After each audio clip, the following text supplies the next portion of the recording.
certification in the care of adult medical and surgical patients. She is a wife, mother, and born again child of the Most High King. Good afternoon. Welcome to Family Health Matters. I'm your host, Wendy Bridgers. We are here live in the studio on Awesome Radio 107.5 FM and 1570 AM. And you can also find us on Awesome Radio Facebook page and Awesome Radio YouTube. Look up Awesome Radio, search for Family Health Matters or Wendy Bridgers, and you can see us again live. So, welcome, welcome, welcome.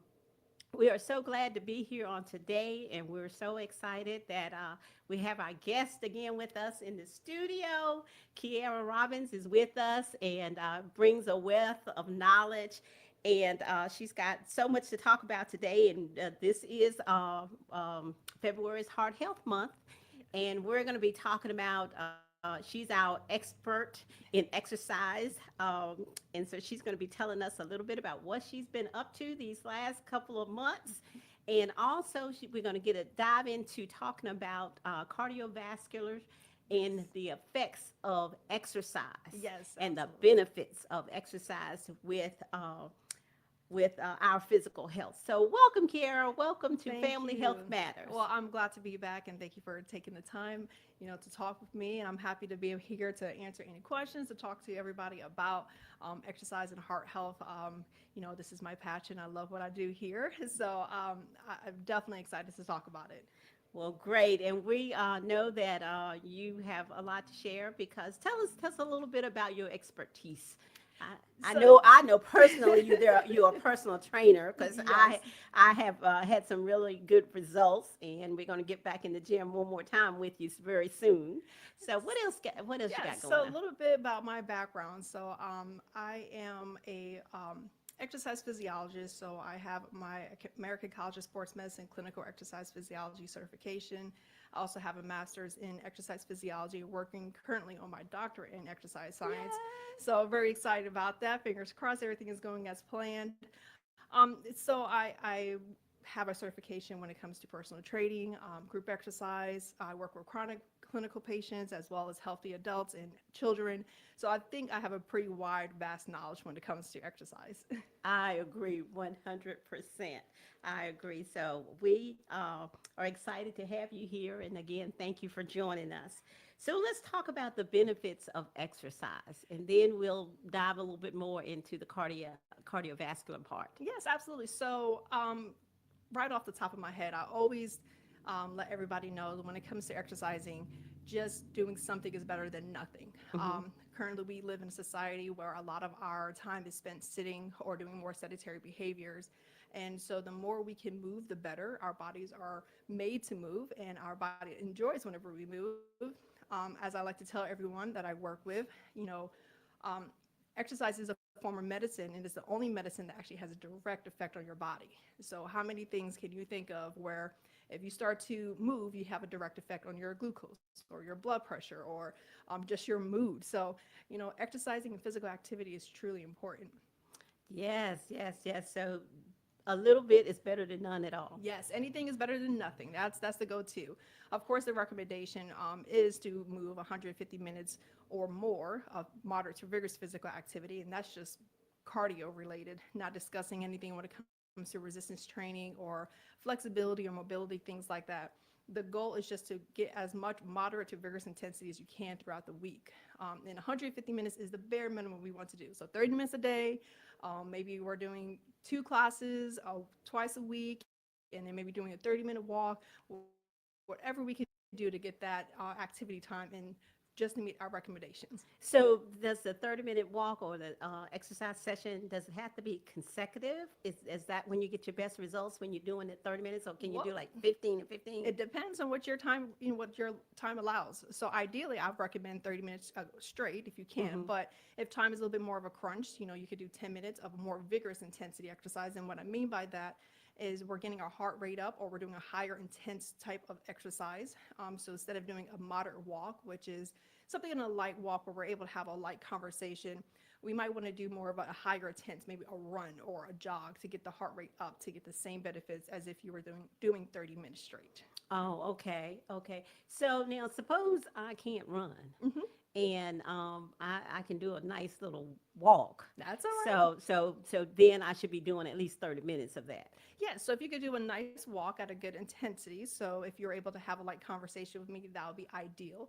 But if you're a little bit more shorter on time, it's perfectly fine if you could only do 10, 15 minutes with a light conversation. I would just recommend go a little bit longer or do more bursts throughout the week or throughout the day. So instead of doing 30 minutes, and if you're not able to do 30 minutes in one session, maybe we're doing 10 minutes 4 or 5 times a day so we can get the same benefit as that 30 minutes as you would if you were doing 30 minutes of moderate intensity as if you were doing that 10-minute burst throughout the day.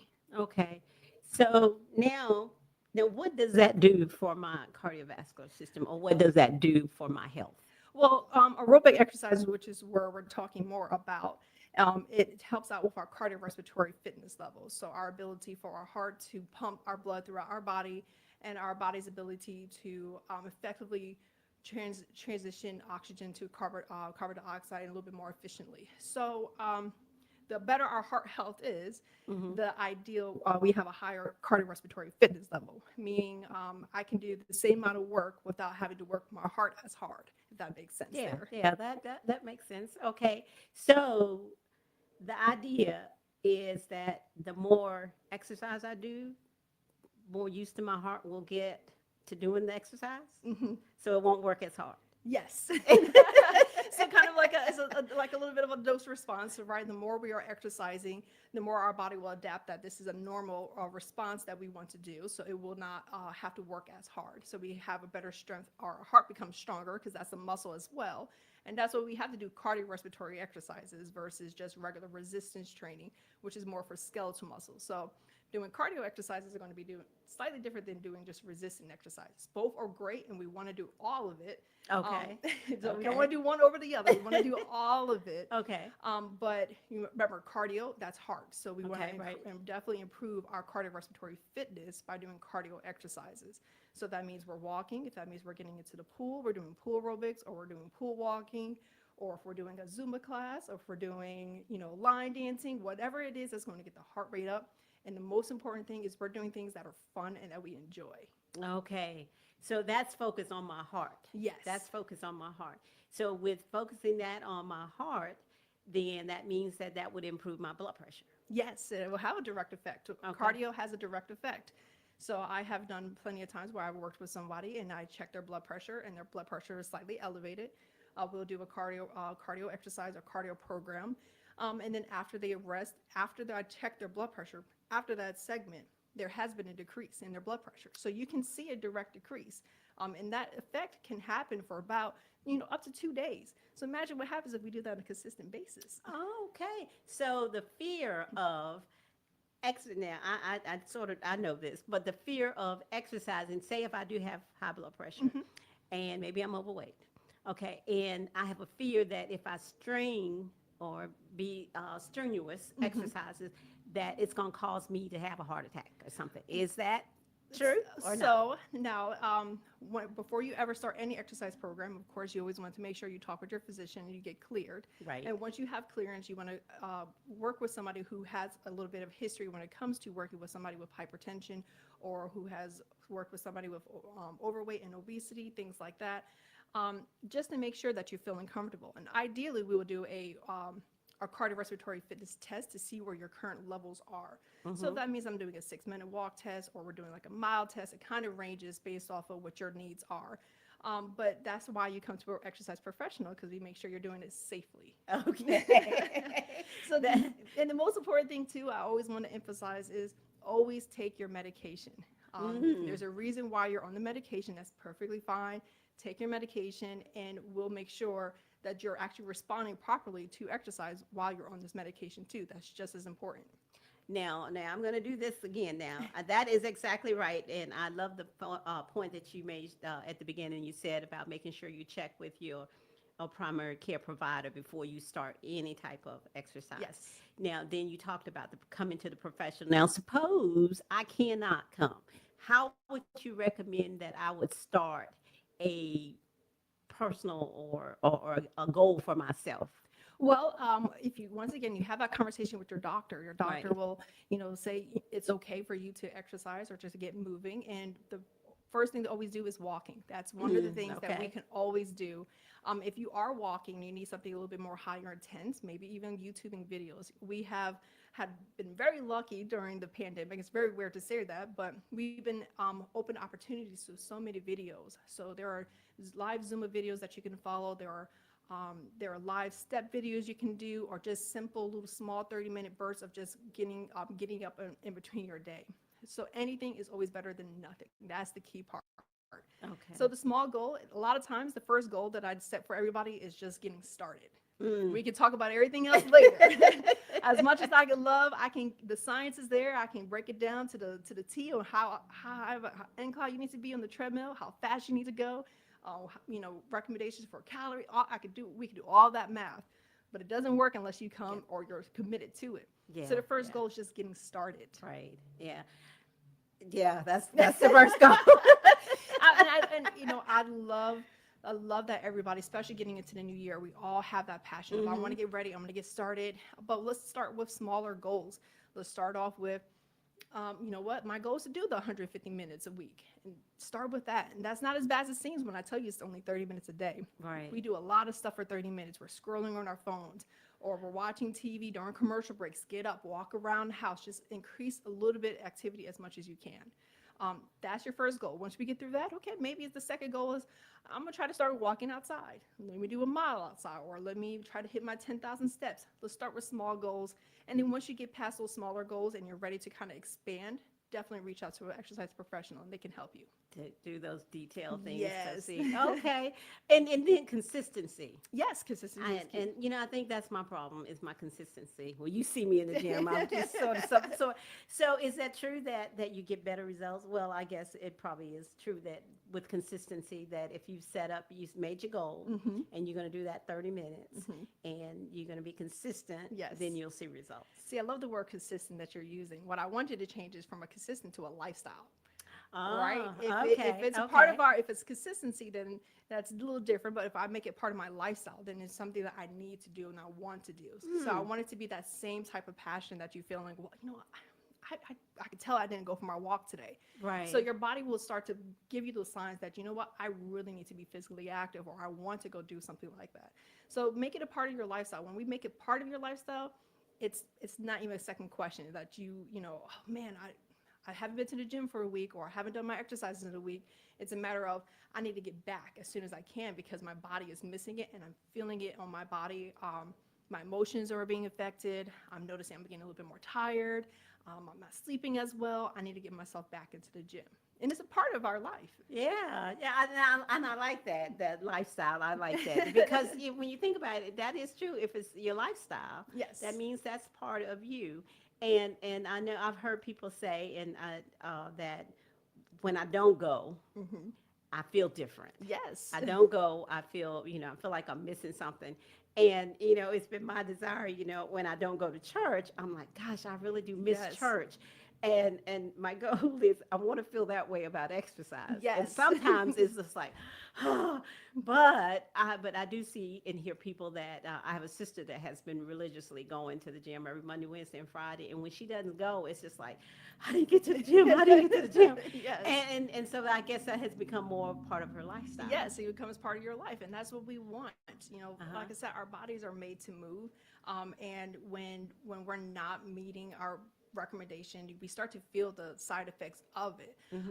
But once it becomes part of our life, it brings in a different surrounding. So you mentioned going to church. You have your church family. You have your church home. It's the same thing that can happen when it comes with exercising. You start to have, maybe your gym home, right? You start to see a Right, lot of yeah. people. You start building a community there as well. So it's not just about the physical aspect, but you also have the mental and emotional part that comes along with it. Because nobody is a better advocate than somebody who hasn't seen you at the gym in a while. Well, where you I been? I know haven't where seen you been. Yeah, and I guess that goes too about having a partner when Yes. if you're not in the gym, but having a partner that sort of helps hold you accountable. Absolutely. So So when it is effort on everyone's end, but it comes down to the individual. You have to make the decision of I'm going to do this, and I need to do this for myself, Right. and I want to see differences in my blood pressure. I want to see a difference in my mood. I want to start to sleep better. I want to eat healthier. I want to do these things. And we get to that word "want," and then we start to I'm doing this, and then next you know you're like when I'm not doing it, it feels weird. So I definitely think it's Oh, a that's good. transition, but it's important to definitely to commit to it. Once you are able to commit to it, it's like I said, it's part of your life, and you realize when it's not there, it's how much you miss it. Yeah, yeah. And while you were talking, you actually mentioned some of the benefits, the mood, Yes. exercise. Tell us a little bit more about how exercise plays those roles in those things. So exercising will release endorphins while you're exercising. So for example, I love Zumba. That's my go-to thing to teach. I love taking the Zumba class. Well, one, of course, the dancing is fun and is the energy of the class. But after the end, you're just feeling great. You just feel successful for actually completing the exercise. That stress level has been reduced, mentally been reduced. Of course, it's a different type of stress on the body, but it's a good stress. Hmm. And you're just feeling happier while you're exercising, or you're able to release some of those additional endorphins that you typically would think as if you were. Some people get those endorphins released when they eat a piece of cake or something like that. It's the same thing that can happen when you exercise because you start to feel good. You get a boost of energy. Your body's metabolism start to increase. So, like I said, there's nothing else that I could think of that can have a direct effect on your body like exercise. Okay. And then sleep. Oh yeah. So what about sleep? Exercise before you go to bed. Go to sleep. Is that Well, good? it Or? depends on the individual. Uh-huh.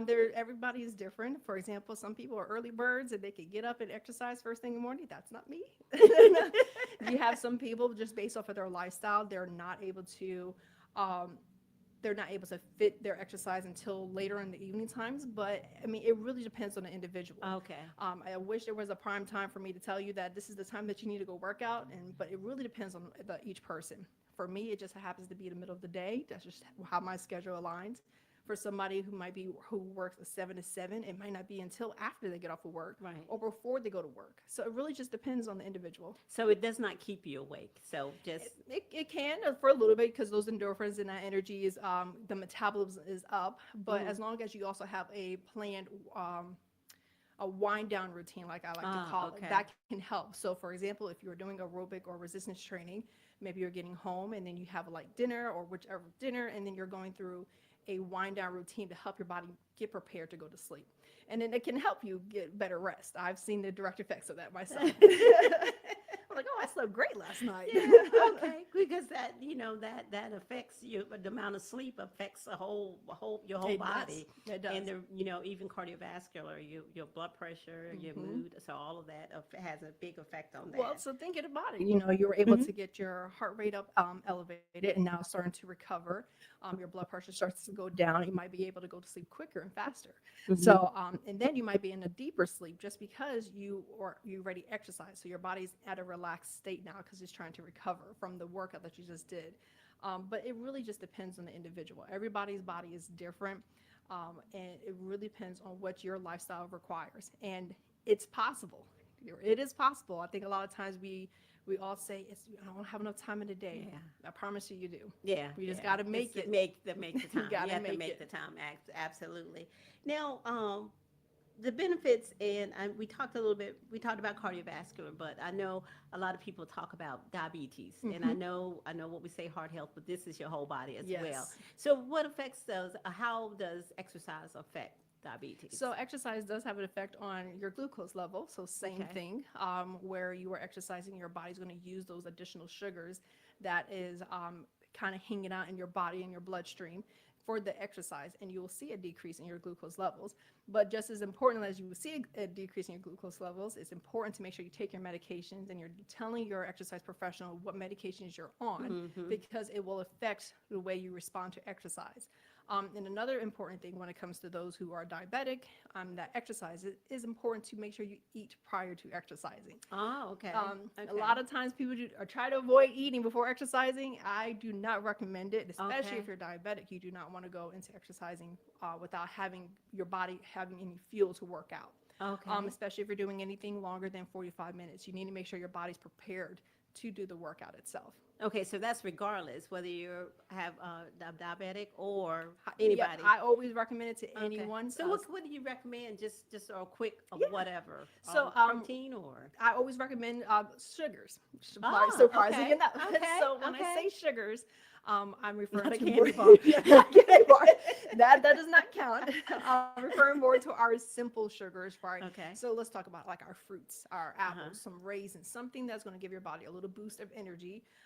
So that way, once you start to exercise, your body's like, I need some energy. Oh, let me put the sugar here. And Okay. so it will be able to give you a better result for your actual workout. And it will help you get better, help you efficiently get better into your fat burning phase, which a lot of us are trying to get to. Right. Yeah. But when we don't eat, it takes us longer to get into that phase. Oh, okay. That's good So, to know. yes, we'll make sure we eat something maybe an hour or two prior to exercising. Does not mean you go get a whole meal.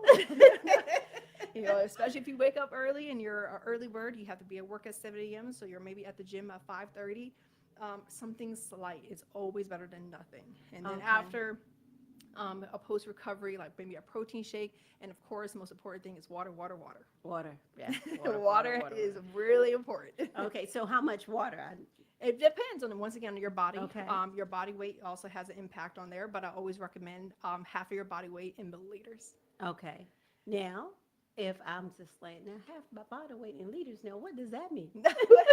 Well, then the go-to thing is also 8 cups a day. You can never go wrong with 8 cups a day. Then that's what I was looking to hear was that regular thing that we always hear. Yes, The eight cups a day. Well, that's sometimes you'll need more, then sometimes you may not need as much. So it really just depends on what your body is telling you, and really being attuned to your body. I Okay. mean, listen to what your body is saying. You're going to tell that I'm a little thirsty, or what, I really can go for a walk, or I'm feeling tired. Maybe I need to go outside, get some sunlight. Like these are things that we need to really think about, and making sure we're intuitive to our body.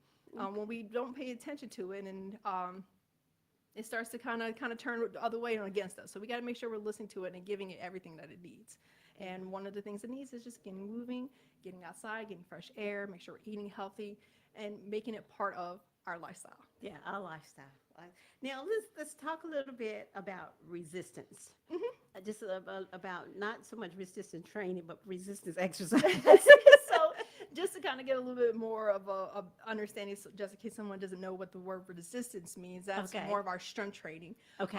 Or it's anything that we're putting basically resistance against our muscles. So we can do body weight exercises. We can do use machines. We can use resistant bands. We can do whatever type of exercise. We can do isometric holds. So basically, we're just trying to tense up the muscles. So isometric contraction or regular eccentric contraction, just to help strengthen the musculoskeletal system. So the same way you work on your heart, same way you want to work on your skeletal muscles. Those muscles are important. They protect your bones. They help you with your joints. They help you with your posture. It helps you with when you're sitting for a long time to make sure we're sitting up proper. I know there's a lot of times where, oh, my back is hurting. A lot of times it's because our core is not engaged, or we're sleeping in a weird way. So there's a lot of different things that can happen because we're not doing resistance training. Okay. But a combination is going to be ideal. So I tease about this all the time. If we follow the recommendations, we need about 2 hours out of our day. But ideally, whatever we can do is better than nothing. Nothing. So resistance, what could I use if I didn't have the weights and things like that? What could I use at home? If you are at home, if you have a counter, you could do incline push-ups on your counter. You could do sit-to-stands in your chairs. That's never a problem there. You can do sit-ups in your chairs. You can use a chair to do a plank. You can do a lot of body weight exercises with just the things that you have in your household. Or, as I like to also say, intentional movements, right? So if I'm going to lift a bag, not a bag, laundry. I'm trying to think okay. A basket. Basket. Thank you. I was like, it's not a bag. We're going to go lift a There are basket. laundry bags. That's true. Well, if you're lifting a laundry bag or basket, right, we can make that movement more dynamic. So maybe intentionally squatting down and we're picking it up, and maybe we're holding it in a different position where I have to engage my core. So intentional movements is also better. If there's something on the floor that you have to pick up, instead of just bending down or bending over to pick it up, why don't we do a lunge into it? A lunge is better than anything. Yeah. So That's just great. small intentional movements can make a world of difference. I always talk about if we're mopping, right? We can make it a much dramatic, more dynamic movement when it comes to mopping. That maybe we're adding squats into it. Maybe we're doing little lunges here and there. So there is ways to do it, To get and it in especially there. in our day to day. Wow, that's awesome. That's really good. Now, if you were to just say something really just to sum everything you have shared, so much wonderful information, just a little bit of just a really quick summary of.